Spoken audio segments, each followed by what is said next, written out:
Since this section is all about data flow in Rails, I want to now take a little bit of a sidestep and switch up from working on our portfolios and talk about custom routing.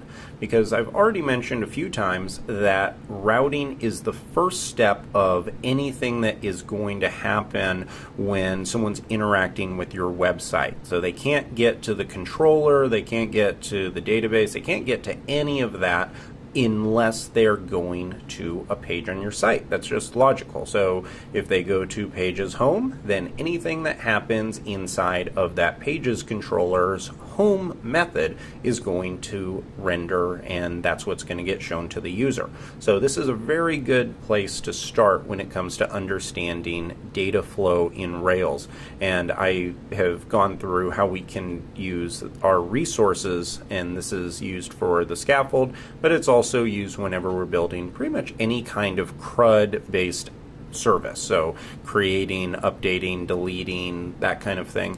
That is usually a good fit for resources. Now, other things such as static pages in Rails, these are a little bit different. These don't need to have resources, and in fact, it wouldn't make any sense to have them. That's why we have all of these items right here, but this isn't always what we want.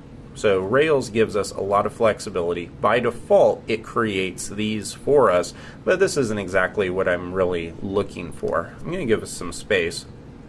Now let's talk about how we can customize these. So if I put these together, right now you have to go to pages/home to get to the home page. That's not very intuitive. I'm going to get rid of this entirely, and instead at the very bottom, I'm going to delete that and say root to, and I'll say pages home.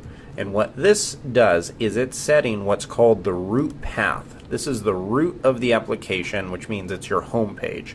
So I'm going to set the root to pages home, which means that it's going to look at this and say, okay, this is the home page for the application. It's going to point to this specific controller action. It doesn't have to be called home. This could be called anything that we wanted it to be when we created it, but I wanted to call it home, so that's what it's called, and that's how we're going to name it. Now, to see if this is working, let's open up the terminal. I'm going to type Rails S, and one important thing to note: whenever you make a change to your routes file, you do have to restart the Rails server. So let's pretend that I have the Rails server going already. I would have to have quit it and start it up again in order to have this route picked up. So if I go to Google Chrome, before we just saw that one welcome to Rails sign before, and that was fine, but now we should see our home page. So if I go to the root, now you can see that we have a home page right here. So that our home is now directed right where we want it to be. We have, it says home page, we have our blog posts, our list of skills, everything like that. So now this is working and we don't have to go to Pages Home anymore. And in fact, if I try it, it's going to throw an error because it says it doesn't have any route matches because we deleted it. So that works for our home page. I think that makes sense in order to do it that way. Now, what about these other ones though? So let's say that we want our About section, instead of having to go with something like Pages About, I want the ability to just go to About. Just like this. Now this is going to throw an error, but I think this is going to be the most intuitive kind of routing scheme. So the way that you can do that is we can actually get rid of this first part where it says pages, and we can just say about. So I can say get about, and I want to point this to the pages, not home, but about. So notice this, if you remember when we ran rake routes before, we had the ability to see on the right hand side, it showed the mapping had the controller on the left hand side of the hash and then the action on the right hand side. And that's the same process that will follow. Now, Rails is smart enough to know that if you pass a get all by itself and you don't pass 2 to it, then it's going to look and think that the left-hand side is the name of the controller and the right-hand side is the action. That's just a little Rails magic that's occurring behind the scenes. But in reality, usually your routes are going to look a little bit more like this, where we're declaring them and then we're mapping them with the controller on the left-hand side of the hash and then the action on the right. And I'm going to do it for this. I'm also going to do it for contact. So I can get rid of this, fix our spacing issue, and if I double click on both these while holding Command down, I can change this at the same time. Hit save, and now let's come back to the terminal. Now I'm going to, before I go and test this out in the browser, I'm going to run rake routes and see if this took care of what we're looking for. So before we had pages and you had to go to it, now we should just see contact and about.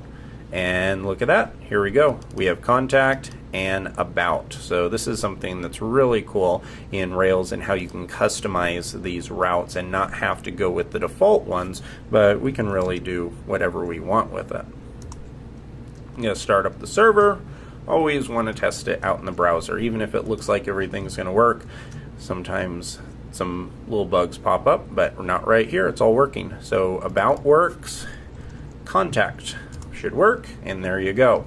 Now I want to do one last thing before I end this guide, and that is how to show you how to create something completely custom. So in other words, what happens with about and contact if we want to say something like this should be about me, because this is a portfolio site, so saying about me kind of makes sense.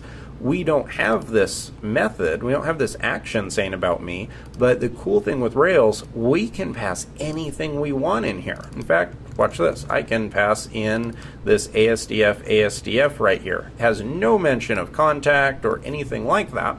But now, if I type Rails S and go to the browser and type in ASDF, you can see that this is now mapped to contact.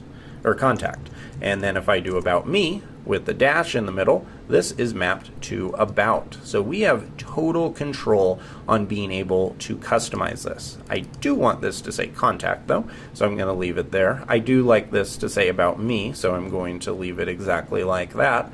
And now if I come to the terminal, I can do get status. We only changed our routes, so I'll add that and say configured custom routes for pages. Push this up. Help if I spelled origin correctly. This is portfolio feature. And we're good to go for our version control. And if I come up to Pivotal Tracker, we didn't create a custom route for portfolio items. We actually created custom routes for our pages. So I'm going to add this. And in the next guide, I want to show you how we can do this next one, which is where we can customize the routes and actually override what resources gives us.